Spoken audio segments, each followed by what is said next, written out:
Evergreen campaign marketing ke seasonal campaign marketing?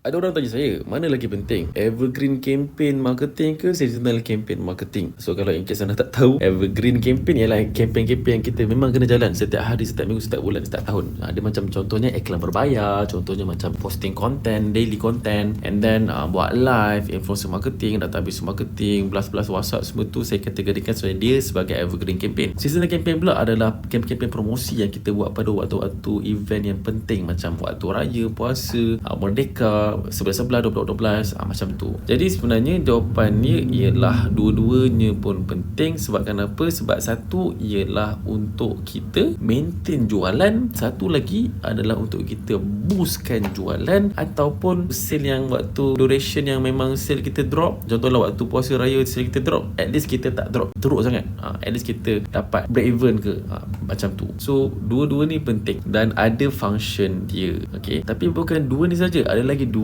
jenis campaign yang kita patut kuasai bila dah tiba fasanya. Okay, evergreen tu campaign wajib lah. Okay, yang seasonal tu campaign sunat. Yang ketiga adalah harus. Kalau yang keempat tu good to have. Tapi kalau anda dapat buat semua, insyaAllah anda boleh jadi the best ataupun the top 1%.